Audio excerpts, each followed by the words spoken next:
So it's Friday. Time to quit work, or at least go work on other stuff. We made a little bit of progress here finally. We got the inside of the footings filled up with some pea gravel, make it a little nicer to work on. And obviously we've got some of our ICFs up. Working on the second course right now. And the next step is to straighten things up. Oh, we gotta get finish off the second course and then throw some rebar in. And then they've got these little straightening bars, little ladder things that straighten out the walls. We tried surveying things in, but the rain washed away all our marks because it's been just pouring torrentially here lately and blowing like crazy. Not so fun to work in, but anyway, we're just kind of eyeballing it for placement at the moment, which makes us a little bit nervous. We kind of like having things exact, and at the moment they're not. So the plan is to get the second course finished, which means rebar in and the straightener ladder stuff. I'll show you in a second here. Get that in place, and then we'll start shooting in the actual top of the second course for position, to get things squared up and lined up, and then we can string line all our walls, make sure they're straight, and then maybe nail down some nailers or foam this stuff into place. Use low expanding polyurethane foam. Anyway, so this is the Nudura product, Nudura's version of the insulated concrete form. And they've got a few advantages. I think they're a little bit more expensive, but they got a few advantages over other brands. You can see they have this Lego block clicking system to put them all in place. And the neat thing is that they're reversible up and down. So corners just flip to reverse. And if you cut one of these in half, like so, you can use the other half, just flip it upside down and use it too, so you're wasting a little bit less. They also come folded flat, like you can see there. Let's see if I can do it. Oh, collapsed the wrong one. There it goes. So they come shipped like that, and then you just pull them apart and expand them to look like so. And they've got little slots for rebar to clip into. It's kind of handy. And what else? Oh yeah, so this is the little ladder system here. These things clip in after the rebar goes in, and that's to kind of align and straighten your walls, help hold it in place. These little clips here are what hold each of the joints together, so you clip those over the webs. So anyway, we're making a little bit of progress here. Hopefully we can get ourselves off to the races. The first course is definitely the trickiest, because you got to clip clips on from the bottom on that course as well as the top, and after that it goes a lot easier. Anyway, we'll check in with you next week.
that's it. We've got all the flooring milled up now.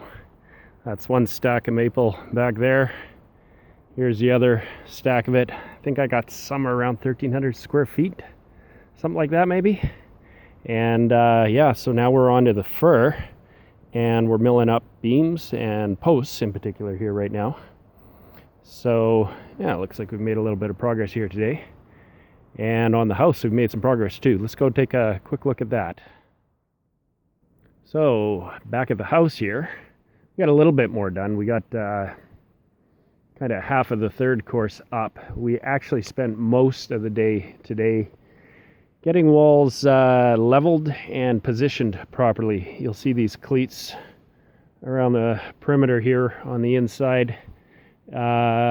We placed the corners by total station, got them into position, jiggled them into place, and then concrete nailed these cleats down and screwed the forms to them once we set them to height. So everything is where it's supposed to be, positionally and in elevation. And from here we just build on. So now things actually get to go quickly. It took just about all day for us to get things positioned. It sure would have been nice to have just snapped lines and squared it all up on the footings before we had started this. But our weather last week was terrible. Pouring rain. We laid everything out, went in for lunch, came back, could not find our marks. All the pencil lines were washed away, and kind of the little groove in the concrete was even filled up with enough rain that you just couldn't see where they were. So anyway, now we are positioned and good to go. So now things should go quickly. Working on a few more bucks here for some doors. I put one block in the wrong place here where we've actually got to take that off and cut out the bottom of the window there. So we'll get that fixed up tomorrow. Yeah, we found another little problem with kind of not a mistake that we made, but a different way we figured out we could do things a little bit better. So other than making a good mess here, we're getting a little bit done, I guess. So that's Monday. Supposed to get more rain this week, but that's life on the BC coast. All right, we'll check in with you later. So I'm working away here, not realizing how dark it's getting. Figured I should shoot some video before I lose all light entirely here. So it's, what day we got here? Thursday. Oh crap, I thought it was only Wednesday. We're making progress. We're up at about the 8-foot level here now. Things are starting to take shape and actually look like a house. You can get a feel for some of these rooms here, because they're coming together nicely. And I think we've got about 2 courses more to go on top of what you see here in order to get us up and above our floor joist level. Our floor joists are going to be hanging off a ledger that'll be attached to the walls. Inside you can kind of get a feel for how big it is. Looks big right now without any interior walls. You go down to some of the rooms and it starts feeling slightly smaller. This is one of the bedrooms here. And I think this is a cold storage room and the gun room. This will be my little dungeon. Perfect. Over in the garage over here, you can see we've got some scaffolding starting to be set up here. This is, I think, actually a competitor's brand. I think it's a Logix Blocks brand of scaffolding, but it's exactly the same thing as the Nudura. Same deal. Anchors to the ground. You got turnbuckle adjustment for plumbing the walls in and out, and an integrated catwalk system up there, so that you can pour your forms from there. So coming together very nicely. We actually have a dry day here. We had a couple days, or it was raining so hard I gave my guys a couple half days off because It was not pretty. But in spite of that, we're starting to get the hang of this stuff, and it's coming together real nicely. So, I'll check in with you later. All right, it's Friday. We haven't got things poured yet. We were hoping to have poured this week, but we found that there's a lot of little details after the block goes up to tidy up to get ready to pour, like doing all the ledgers along here and threading all the vertical rebar through here, and all the bracing on the backside, all these scaffolding things, especially with the rock hard ground.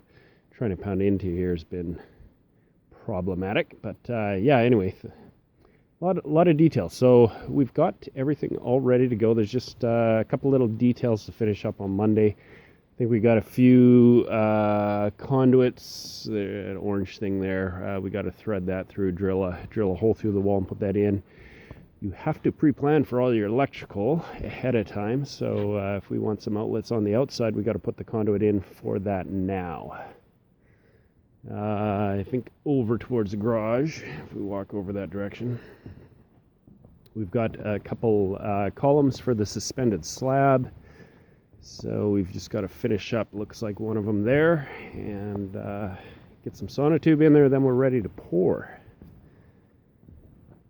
And we're all prepped out over here for the suspended slab, cut down to height. So you can see we're cut with a bit of a slope there.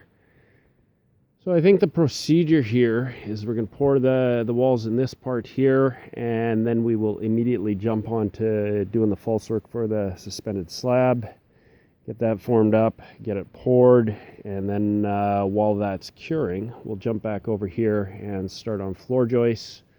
Or if the weather's looking nice, we'll tackle this slab here. Sure be nice to be working on concrete rather than in the dirt. So that's it for this week, and hopefully next thing you see is a concrete truck. I know I'm pretty excited. So it's starting to look like a house. You can kind of get a feel for what the rooms are going to be like, and sizes, and what the view is going to be like sort of from the second floor here, now that we can kind of stand up at this level.